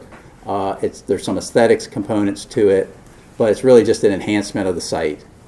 And that's really nothing unusual. All throughout the beach, you'll see ground level breakaway walls on I think, most structures now that are elevated. And then the new entrance door, sort of located central off of the new proposed entryway. So here's architectural rendering of the site, and you can see the breakaway walls to the right and left of the central doorway. And then here's a photograph taken very recently, and you can see the new walkway in the center. Just by comparison, I know it's I guess personal opinion or however you think, but I mean the building, I would say, looks a lot better and sort of finished with the improvements on it. That's the old photo of the building. Additional improvements being made, and really it was part of it was to design and complement the new condominium development there to the north, and sort of tie in architecturally there. Here's a closer view of the walkway itself, and you can see Is this the walkway that we're talking about for tonight? Yes, ma'am, that's correct.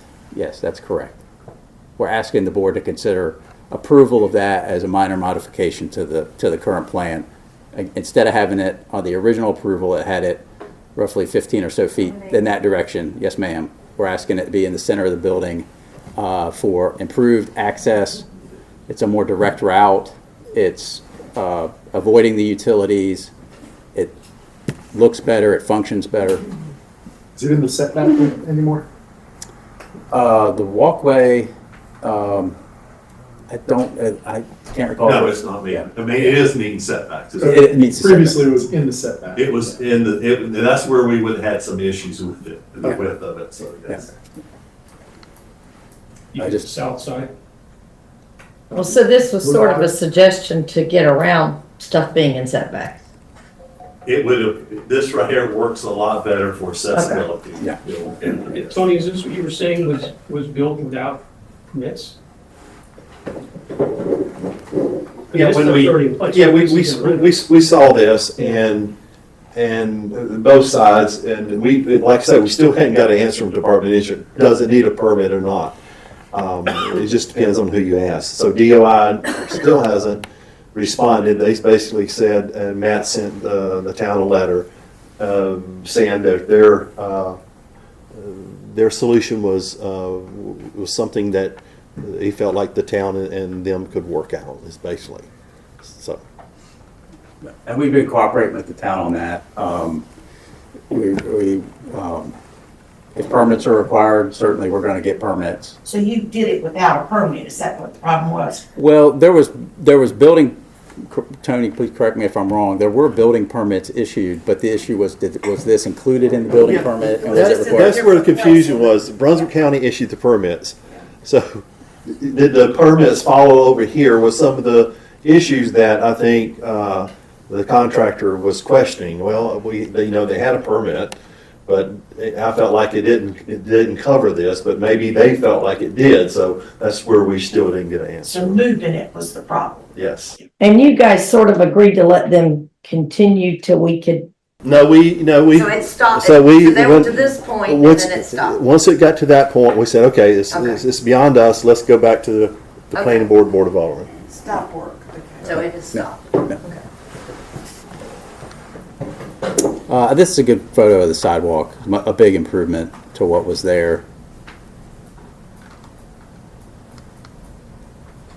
And then the last sort of site change to 2.5 Marina would be the new landscaping.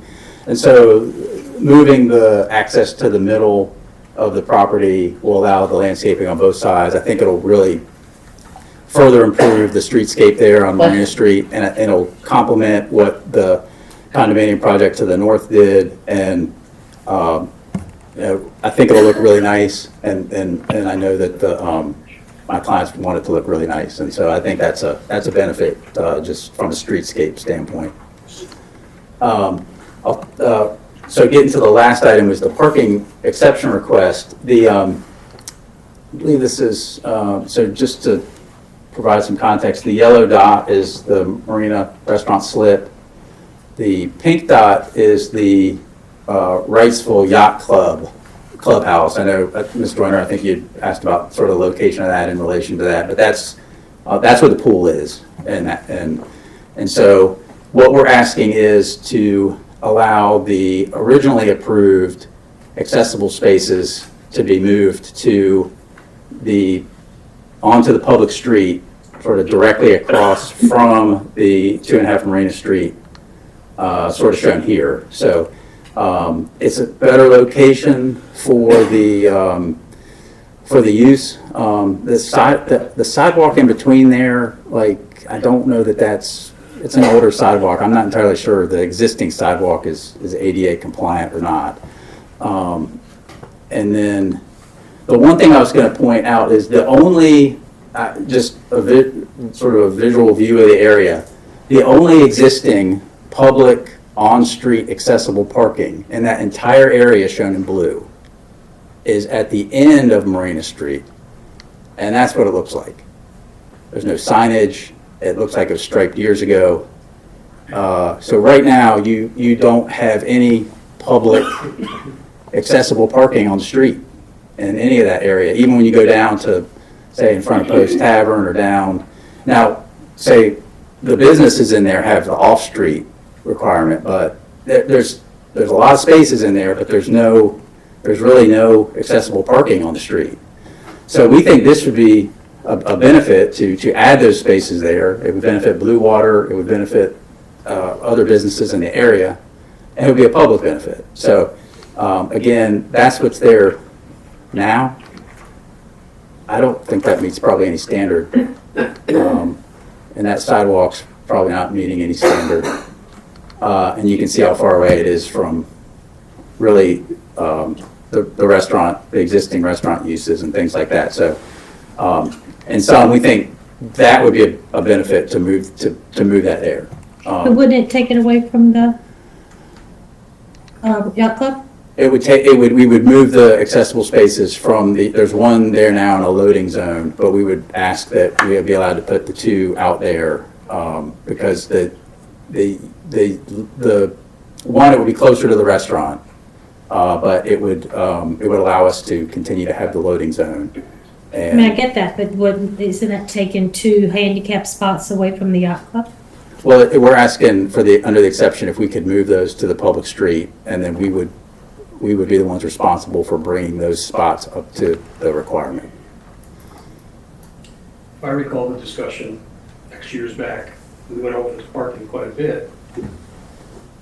And those 2 handicap spots were used in the calculation for parking requirements, including your parking lot. So it's not clear to me, now you're shunting that requirement off to town parking. Well, I'm not saying it's a bad idea to have it there, just saying that seems to be slipping away, it's not a requirement. well, we're asking that the 2 spaces that are required be relocated onto the public street. That's the request we're asking the board to consider. Didn't read that way, but fair.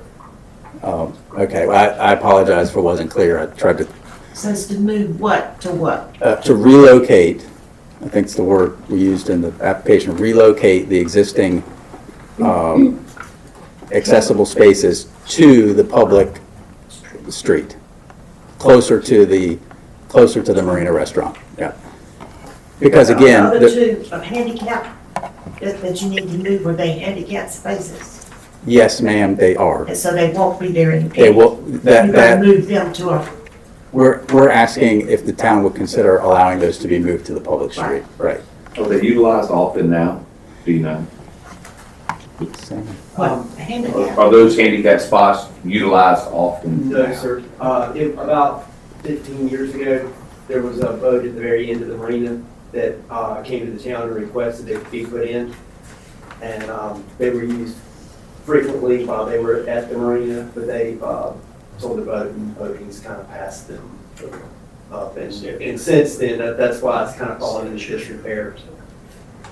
I think he's talking about the ones that the yacht club had, or are you talking about the ones at the end of the street? that Into were- the yacht club. The ones he's talking about moving is what he's asking about. So Yeah, I meant the ones on the street at the end, Yeah. because the yacht club doesn't have the accessible Matt. spaces. Mr. Nichols, can you have Sam? Sam, could you mind coming up? Matt, Mr. Nichols, sorry.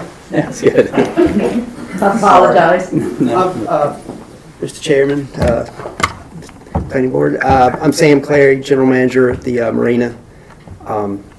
Sorry about the jump up there on the parking spaces, but they get very, very little use, and with the way they're identified, I'm not sure anybody knows they're there anymore. Is that them circled right there? Yes, ma'am. So in the orange circle to the left is where as part of the original special use permit approval in 2020, that's where we showed 2 accessible spaces on the site plan. And so what we're, again, asking is, would the town consider allowing us to relocate those to the public street? Of course, they would be at the cost of Wrightsville Yacht Club to do that and bring that up to the standard that would be required. And they would be public, so it would be for the public benefit, it would be So the public yacht parking. club wants to move them, not the Commodore Club, the yacht club. wants to move. Yes, correct. They'll still be me. I understand it still will be metered. Okay, but they'll just That's be not public Yeah. handicap parking Public spots. handicap spot. So you're basically creating 2 more public handicap down the street from the 2 that you have facing. There would be 2 there, and I don't know what the status of the other 2 down the street, if those qualify or not, so. But that's, I believe, Mr. Chairman, that might be my last slide. I think I had a summary slide. I won't read through all this, but essentially, the alderman or the board back in 2020 and the Board of Aldermen has already determined and said the Marina restaurant proposal meets all of the requirements for the issuance of the special use permit. And the special use permit was issued back in 2020. So what we're here about tonight is just very limited in scope, is the proposed modifications that we sort of walked through.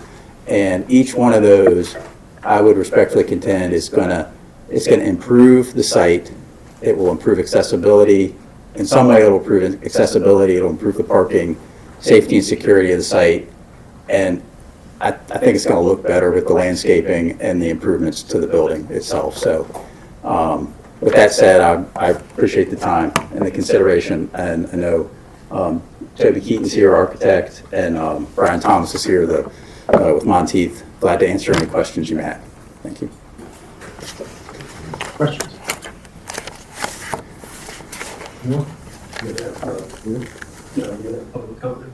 I have questions for Tony, but that can come later on. We'll do Tony first before we go. Okay. Tony, I've got a couple questions. Thank you. You mentioned earlier about the opportunity to consider conditions at this juncture because it's going before for a modification of the SUP.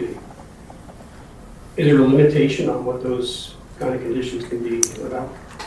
You know, what we can do is preliminary site plan review. I think we can take whatever conditions y'all would like to add to it and take it to the Board of Aldermen. Then they could consider those or not as far as conditions. Well, I don't think it should just be a blank sheet of paper and we start adding things, or that I start adding things. But I do have some questions based on basically what I see.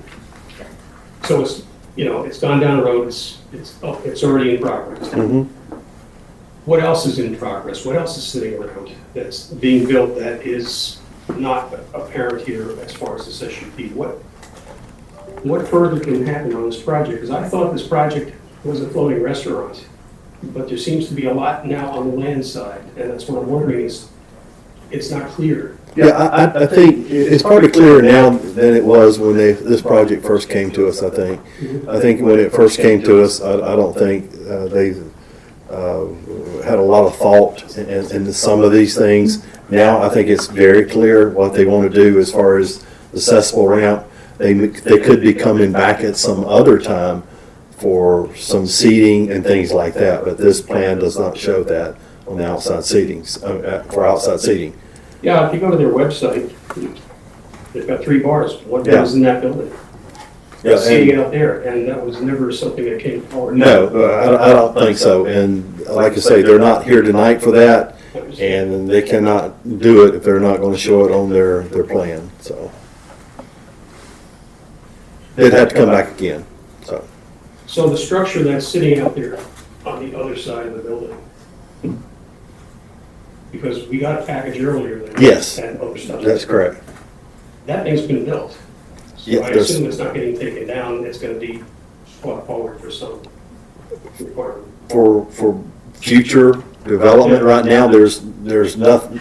It could be arguable, is it a structure or not? It has 4 posts with some girders on it.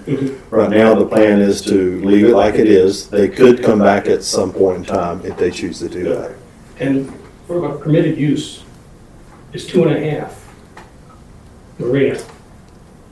What can the lower part of that building be? It's in the flood.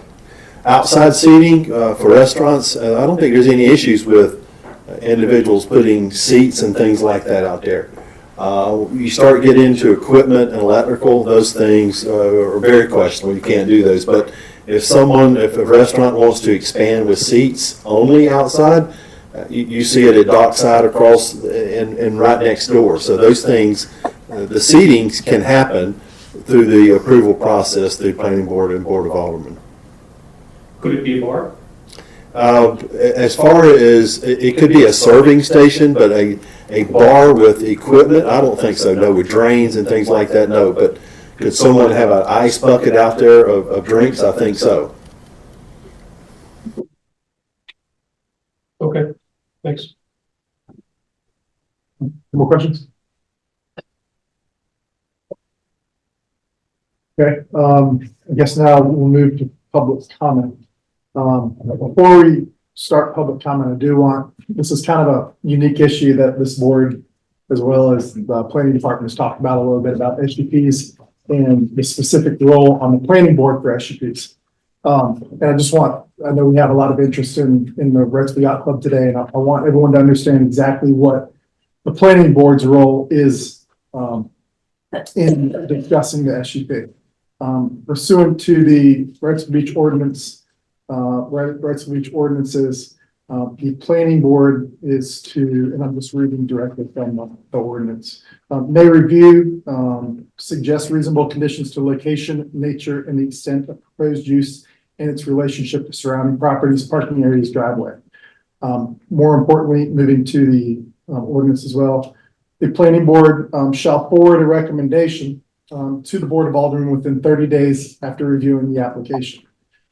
The next paragraph then indicates, pursuant to North Carolina General Statute, the Board of Aldermen shall not consider any recommendation from the planning board during the evidentiary hearing. And I say that so everyone is aware that we're not necessarily making a decision about an SUP today. We're not here to, we're here listening to what Mr. Wilson has said. But ultimately, any decision will be made will be made by the Board of Aldermen under the direct evidence from the Board of Aldermen. So when we allow public comment, please understand that our comments and our decision isn't necessarily or legally will be considered by the board, will not be considered by the Board of Aldermen. So with that said, we'd like to open up the floor to public comment, specifically on the issues that we've discussed today. So if anyone would like to speak. I'm just gonna make sure the microphone is turned on. Sounds good. Good. Does anyone like to say anything? Okay, seeing no public comment, we close public comment and move to board discussion. Anything about board? I think for me, I was happy to hear about the accessibility piece, parking wise. So that was my question. Let me clarify that. So the more accessibility we have at Wrightsville Beach, it'd be hard for us for me to say no whenever we offer accessibility to folks. Anyone else? I think the parking is pretty straightforward, except that I don't think it should be a swap from what was required based on the previous SUP of having those two spots for the yacht club. I don't think this should all become, now it's about the Commodore Club, the yacht club, and combined with at that early stage what the Commodore Club would become. And the demand of parking, it was, let's just call it X. I get the feeling it's X plus because now it's something that's being expanded in membership. It's being expanded in how it's going to allow membership. I don't think we should just say you don't have to have those two handicap spots. I think the town should take the responsibility for considering that there's a big oasis of no, or a desert of not having handicap spots over there. The town should put those two spots in. That's probably a good place to put it, but I'll let smarter people than me figure that out. The fact that those two spots are just in disrepair and unusable, so to speak, maybe I think that's pretty poor. So my recommendation would be that, well, the board doesn't have to listen, I don't want to even read it, is that they move forward to put spots somewhere over there and that we don't absolve the Commodore Club, the yacht club, the marina, of the responsibility for those two spots. As far as the other things, they all seem smart. Better location of the walk, and I'm perturbed at the amount of work that's gone on and the confusion that existed about it. And what I see on the website says there's more to come. And I just hope we have good tight control over that, meaning that we're seeing it before nails go on boards and things. That's all. So I support the parking spots in a different way than they're requesting it. Did he not say that he was gonna move them over two handicaps to a different place? No, he didn't. I want to make sure I understand your question. You said you're not doing away with the two handicaps, you're just putting them in a different place. Well, the request is to allow us to move the two, they were approved at the yacht club site, but move them from there out into the public street. And of course, my client would pay for that, the cost of all that. But it would be relocating the two spaces from the yacht club to the street. So it's not keeping those two at the yacht club. Yeah. So, yeah. But excuse me, that's Margaret. Well, so existing 2 parking places still belong to the town for meters, is that correct? That's my understanding, yes, ma'am. Okay, thank you. Yeah, they would be public spaces, Okay. public spaces. Any other discussion? Margaret, No, that was it. Thank you. we're going to entertain a motion. If anyone wants to make one? Is our motion to allow it? That would be up to you. And again, we're going to make a motion and I vote. get to allow it or not allow it, right? And vote on it. Well, we could However- vote on the two different items, walkways and parking spaces. Can we separate them? No, I think typically we've done them all together. you just do them all together. I mean, you can have comments that if you don't like parking or whatever. And again, I hate to beat a dead horse, but the aldermen are not going to see our recommendation and not consider our recommendation. So Well, they'll probably see it. They don't have. they're not, They can't even see it they're, because they're quasi judicial at that point. It will be. that they are. So they're not, Is that Board of Adjustment? and that would be, Board of Aldermen. Yeah. They both are. They both, yeah, Yeah. adjustment as well, it's not. Well, when hearing an SUP, They're other things, right? Zoning. Other things are amendments, different. Legislation. Thank you. Government listen.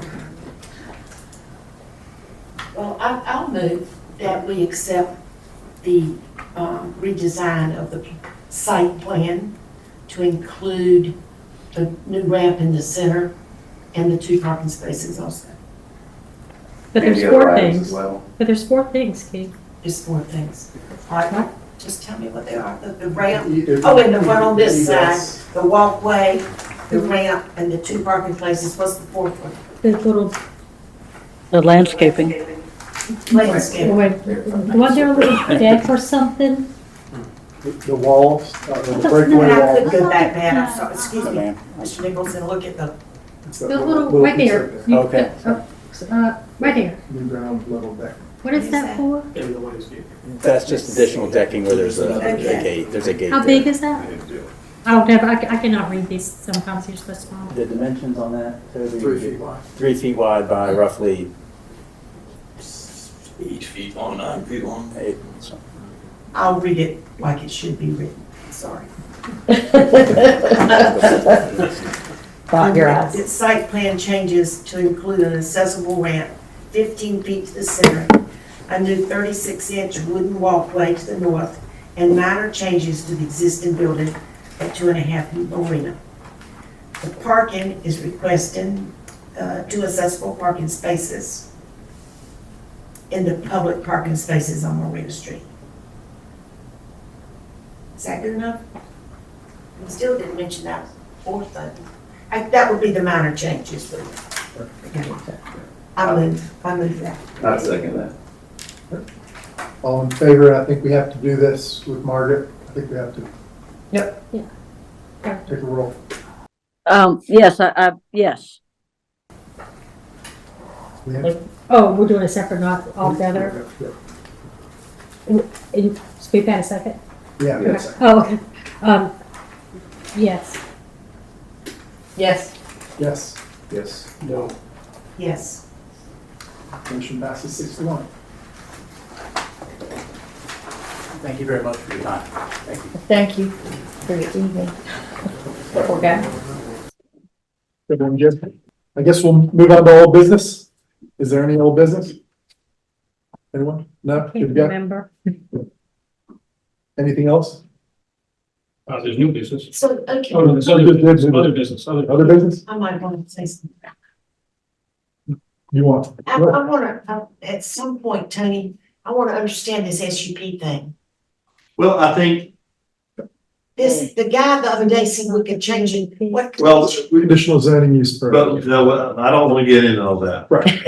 So we're not going to do conditional zoning. What we can do is we'll take direction from our attorney and our board of aldermen before we do anything. So right now. I see this as a waste of time. Well, I mean, I think the Wrightsville Beach's planning board has always played a part in those SUPs. Yes. So I think we still do with, if y'all still want to do it, You still do it through the plan review only, but if you don't want to, you could, request the Board of Aldermen But to you say, weren't hey, even allowed to look at what we did. I mean. well, but still you get to put some conditions on there.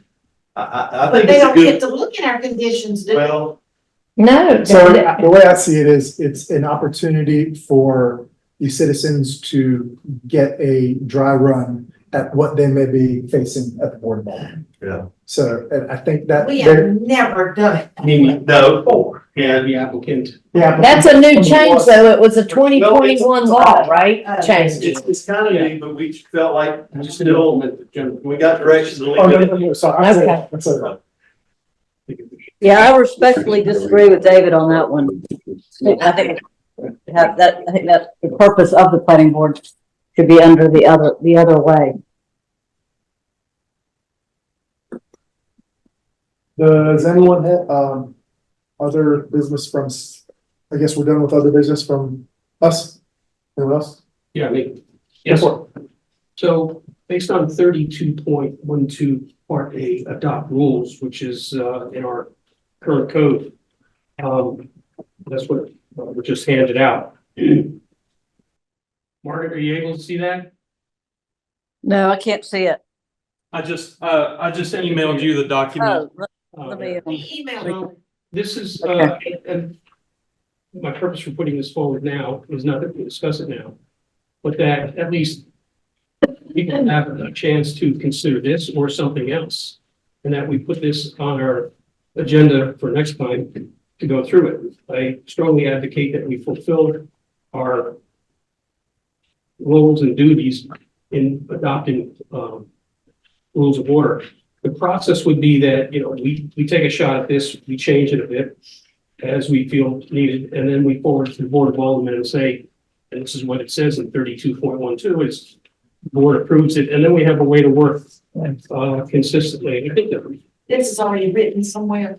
You just copied it from somewhere. yeah, it's basically, it's adapted out of Robert's Rules of Order. All of us? Yes. I mean, I, The planning board rules of order, we didn't find that written as planning board rules of order somewhere. yeah, No. Okay. this is your version of Robert's Rules of Order Yes. as it applies to the planning board. Yeah, so if there's another version of Robert's Rules that seems a more better way to do it, I'm gonna put it in. You'll notice there's 3 bullet points at the top. And I just took a stab at these items because there's something that you've heard me talk in the past. It would be great if we could get more time to read these documents. It would be great if we could have access to the large scale drawings. I realize you can't make copies of that, but if we can get that here at Town Hall in 7 days in advance notice. I suspect that the planning department must get frustration from the urgency that happens at the bitter end of getting these packages out. And that's because of the way they're dealt with. Well, maybe the suggestion is that they have to retrain the people who are coming in. You can only balance so many things. And then the issue on minutes. I'm not asking for verbatim minutes. I'm not suggesting that. What I'm suggesting is though that it's clear what the question was asked and what the answer was. And if there's dissenting issues that they find their way into it, because a lot of times we make a motion. And the vote's 6-1, and the vote is 4-2 or whatever. And the point is that there's dissenting opinions that are relevant. They're not the majority, but they're at least relevant. And I would like those to be reflected better in the minutes, so that when they do go to the Board of Aldermen, it's clear. And here's why there were some no votes. Plain and simple. Doesn't have to have the names of the people that asked the questions. It just has to have what's the question and what was the answer and what was the dissenting point. So this I would propose is for I make a motion that we address this at our next meeting. At least prepared to have discussion on it. We may not feel that we're at a point where we can, it's buttoned up enough that we would hand it off to the Board of Aldermen for their approval. That's all I want to put forward. I think if we do that, a lot of these issues in here probably need to be reviewed by town attorney as well. Yep. I mean, just the first one I looked at is remote participation, because obviously the remote rules changed a lot during COVID and they changed back a little bit. So if we are going to consider something like this, I believe the town attorney probably needs to be involved. Well, I mean, a cancellation, somebody gets COVID, we've had to cancel at the last minute, it happens. You know, you can't always give 48 hours notice as much as they'd love to, I just don't know. Oh, you mean if you're gonna be absent versus canceling the meeting, or a person's being absent? Well, we had to cancel because Tony had COVID, Last year. or year before. Yeah. I mean, there's things sometimes, I just, I mean, I appreciate we do need some rules of order to kind of make things move a little smoother, but just sit here and give us 4 pages of all of this is just kind of like, wow. And like he said, there's stuff we've got to go through that's legislatively required of us that we don't have the ability to change. I'm not suggesting we would do anything that's in violation of anything.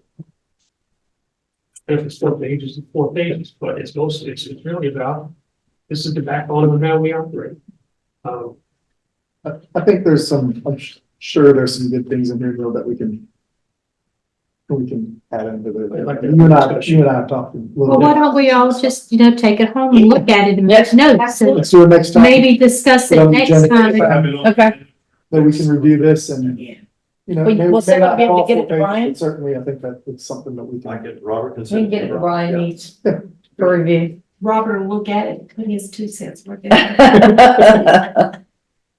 I would question if we'd be wasting Brian's time until we've looked at it and made comments to it. Yeah, so let's do it this way. We'll I'll have make Robert notes. and the board look at it before it's March, right? When's Before the April meeting, assuming we have an April meeting. And then we can have suggestions, do a little whatever, and then we can send it to Brian.